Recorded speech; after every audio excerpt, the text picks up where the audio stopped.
If you love offense, this is the game for you.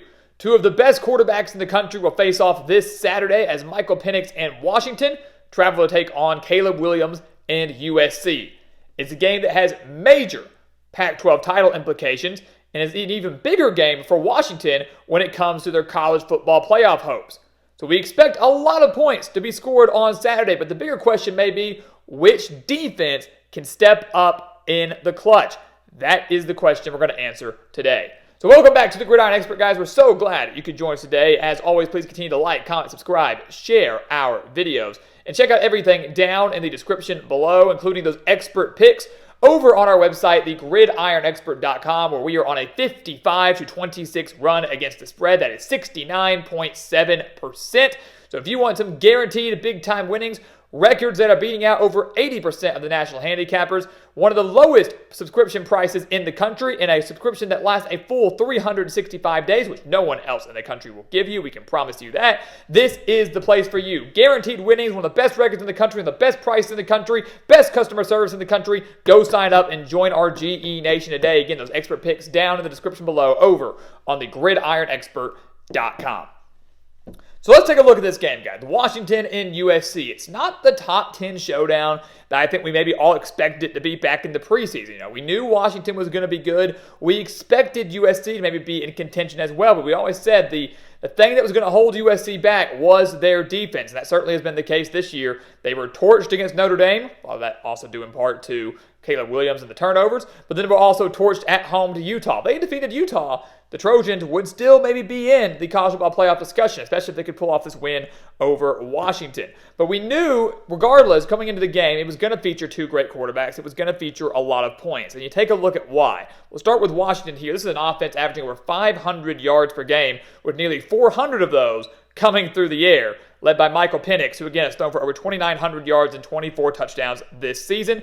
And don't sleep on Rome Odunze either, one of the best wide receivers in the country. I don't think he gets nearly enough credit. Already has over 900 yards and 7 touchdowns on the year. This Washington offense is very, very difficult to stop, very, very difficult to slow down. When Michael Penix is hot, there's no stopping him. And I do believe that the Huskies are going to go out and just absolutely torch this USC defense. And we'll get to the defense in a second, but USC's defense is absolutely atrocious. And this might even be a game where, sure, Michael Penix has a good game, but the ground game for Washington, which really hasn't been a main focal point of their offense this year because they've got such a great passing attack, the ground game actually might have a decent day on the ground. 102 rushing yards per game. They've been held under 100 rushing yards for 3 straight games, but USC's rushing defense not nearly as good as many wanted it to be. This is a team that's still averaging over 40 points per game.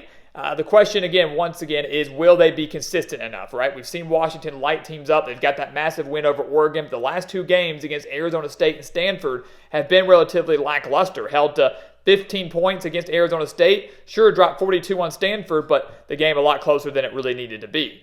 USC, well, they can't say anything about that, right? The game against California was way closer than it needed to be, only beating Cal 50-49, coming off those losses to Notre Dame and Utah. But regardless, despite the 2 losses, despite the poor performance last week, USC is still in the Pac-12 title contention. They can keep those hopes alive if they beat Washington, and still boasts one of the best offenses in the country, led by Caleb Williams, who has already thrown for over 2,600 yards, 25 touchdowns, and just 4 interceptions. They average over 325 passing yards per game, over 480 total yards per game. And I'll give them this, right? We focus on the quarterbacks. We focus on both these teams' passing attacks. USC is certainly more balanced than the Huskies. USC has more of a 1-2 punch on the offense than Washington. Washington, to me, is very one-dimensional. It's Michael Penix and the receivers. That's it. USC, they've got Caleb Williams. That's the focal point. But Marshawn Lloyd has been phenomenal, over 750 rushing yards on the year. They have a ground attack that has been relatively effective so far this year. But, again, ultimately, when you think of USC, when you watch USC, and if you want USC to win this game, they're going to have to win it through the air. They're going to have to dominate with Caleb Williams, who has helped them out last week against California, sure, but the other 2 games against Utah and Notre Dame did not look all that great. Taking a look at the defense.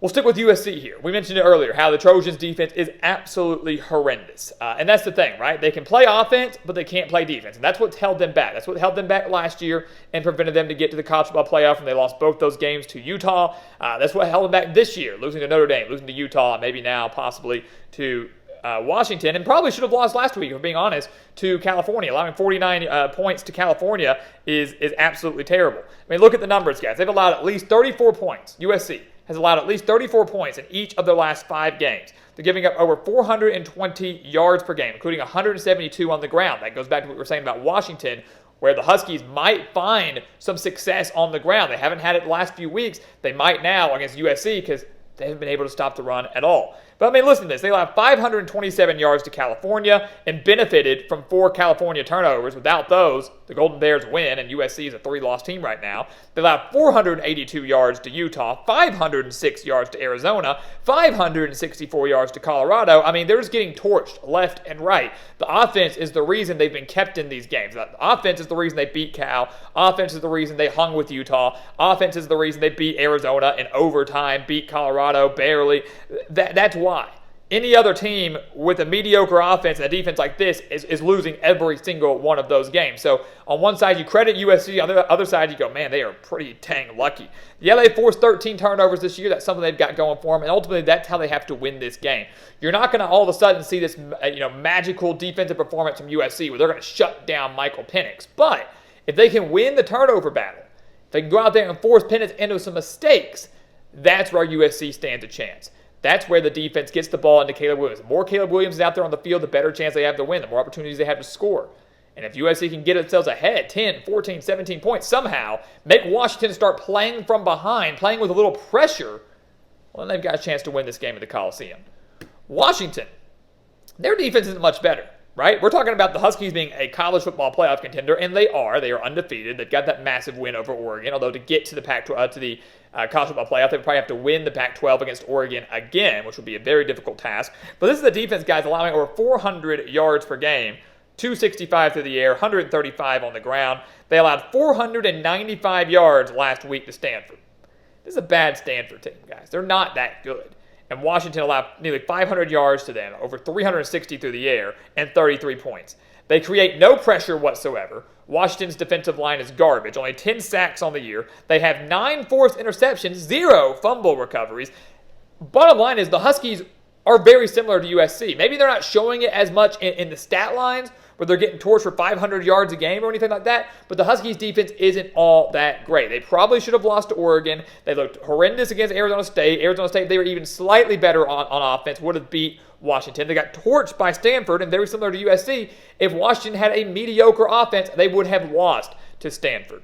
They definitely would have. So when I'm looking at this game, Washington, if you want to come on the road and win this game, you have to force more turnovers. You have to create more pressure. You've also got to, for me, shut down USC's ground game as well. Take away the slight balance that the Trojans have. Make them one-dimensional and say, Caleb Williams, you got to do everything on your own. He obviously can. There's no doubt about it that he can. But if you can take away one aspect of USC's offense and make them one-dimensional, that makes life a little bit easier for you defensively. And it's like we said with USC, if Washington can go in there and make 1 or 2 turnovers and capitalize off of those, especially on the road, they'll have a chance to win this game.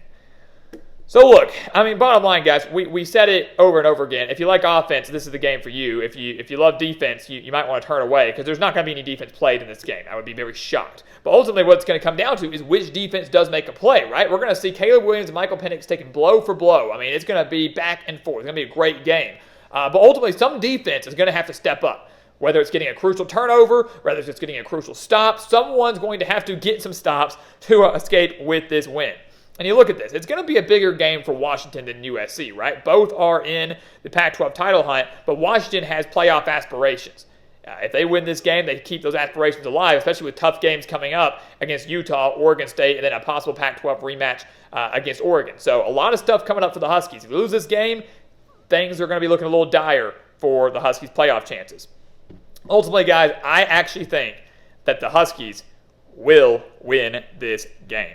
I slightly lean Washington in this game. Look, the offense can keep up with USC.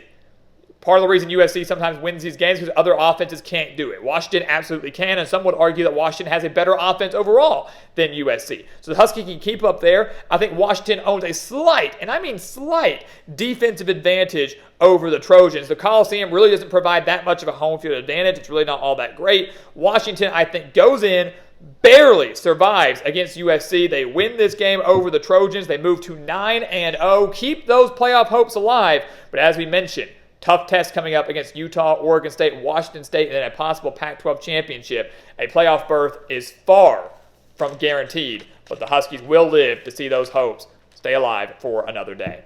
So guys, as always, thank you so much for watching us here at the Gridiron Expert on YouTube. Make sure to continue to like, comment, subscribe, share our videos, and of course, check out everything down in the description below, including those expert picks where we are on a 55-26 run against the spread. Do not miss out on those spread picks. Go sign up and join our GE Nation today. And once again, guys, as always, thank you so much for watching, and we'll see you next time right here on the Gridiron Expert.